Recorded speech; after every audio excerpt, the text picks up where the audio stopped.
Hello po sa inyong lahat mga ka-crypto. Ako po si Pinoy Crypto Trader at sa video na ito ay atin mong pag-uusapan ang tungkol sa balitang ito na may kaugnayan kay Bitcoin, kung saan ang sabi po rito ay supply crunch post Bitcoin halving will not affect price, says Marathon CEO. Kaya ayan, isa po itong matinding pahayag mula po sa CEO ng Marathon. Ayan, ang Marathon Digital, kung saan ay ayon po sa CEO na ito ay pagsapit daw po ng inaabangan natin na Bitcoin halving event ay wala daw pong magiging impact nito sa presyo ni Bitcoin. Kaya ayan, sa mga hindi po nakakaalam ay ang Bitcoin halving ay isa po itong major catalyst na pinaniniwalaan ng maraming mga crypto analyst na magdudulot ng matinding positibong impact sa presyo ni Bitcoin, kung saan sa madaling salita ay pagsapit po ng Bitcoin halving ay sasabog po ang presyo ni Bitcoin at aangat sa napakataas na presyo. Kaya yan po ang pinaniniwalaan ng karamihan ng mga crypto expert. Kaya ang nalalapit na Bitcoin halving na ito ay marami pong nag-aabang dito. At ito po ay magaganap sa April 20. Kaya 10 days na lamang po ay sasapit na ang Bitcoin halving na ito. Meron po akong nagawang isang video na siyang higit na nagpapaliwanag kung ano nga ba talaga ang Bitcoin halving event na ito at kung bakit ito makakaapekto sa presyo ni Bitcoin sa positibong paraan at hindi lamang po kay Bitcoin kundi ang buong crypto market. Kaya ayan, bago po tayo magpatuloy ay nais ko lamang po munang bigyang linaw ang aking disclaimer kung saan ang nilalaman po ng video na ito ay hindi po ito isang financial advice. For education and information purposes lamang po ang layunin nito. Maliban po dito ay nais ko na rin pong magbigay babala na wala pong kahit anumang group chat ang Pinoy Crypto Trader.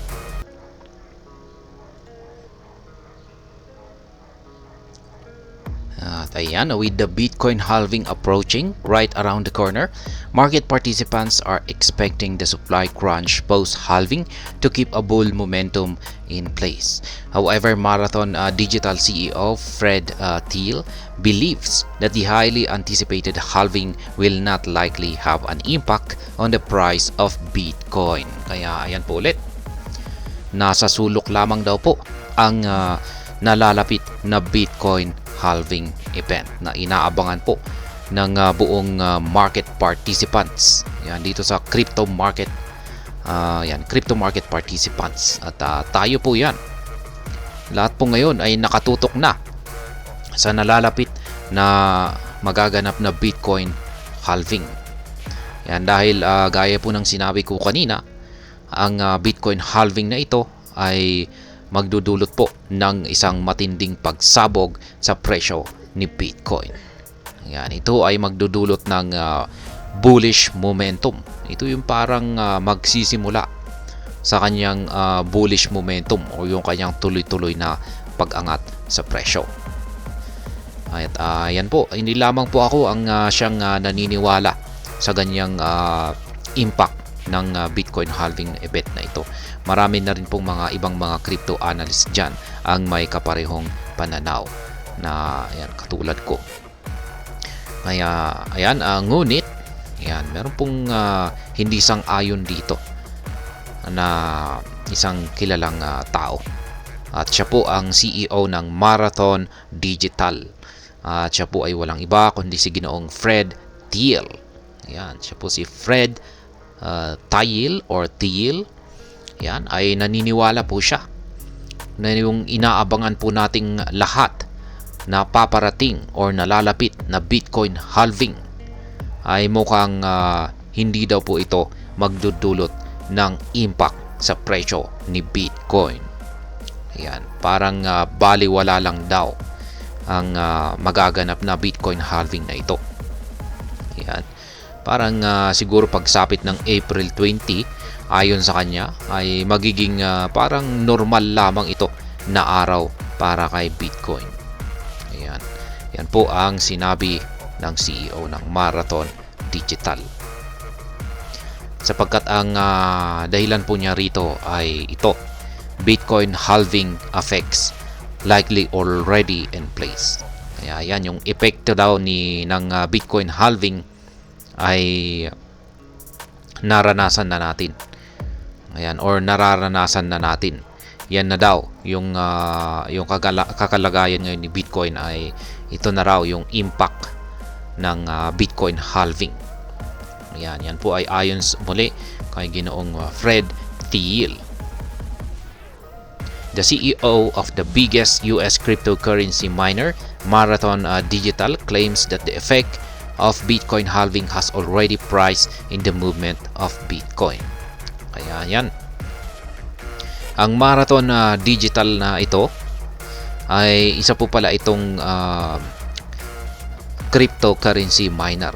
Yan, isa po itong kumpanya kung saan ang kanilang ginagawa rito ay nagmimina po sila ng mga cryptocurrency. Particular po itong si Bitcoin. At sila po ay nakabase sa bansang US. At yung CEO na naglabas po ng kanyang pahayag tungkol dito ay siya po si Fred Thiel. Siya ang CEO nito. At yan na nga, sinabi niya raw na nagkaroon na ng epekto ang inaasahan nating nalalapit na Bitcoin halving. Yan, may effect na raw ito, or ito na raw yung ipinapakitang performance ngayon ni Bitcoin. Ito na raw yung epekto ng Bitcoin halving ayon po sa kanya. Bitcoin ETF have already significantly increased interest in Bitcoin. Kaya yan, maging yung Bitcoin ETF na rin daw ay talagang matindi yung kanyang idinulot sa paglago ng interest ng mga investors dito kay Bitcoin.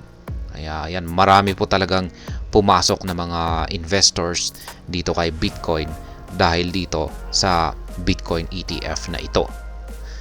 Also, the price impact from a halving related reduction in supply might be minimal. Kaya yan, sinasabi naman po niya rito na may impact pa rin ang Bitcoin halving dito kay Bitcoin. Meron pa naman, ayon po dito sa CEO ng Marathon Digital. Ngunit, yan, meron tayong malaking ngunit.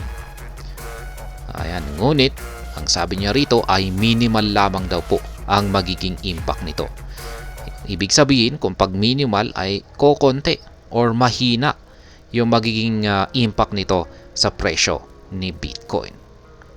Kaya yan po ang pananaw ng CEO ng Marathon Digital dito sa nalalapit na Bitcoin halving event. Kaya yan, hindi natin alam kung ano yung pakay niya rito. Yan, kung magkakatotoo kaya yung kanyang considered na prediction po ito.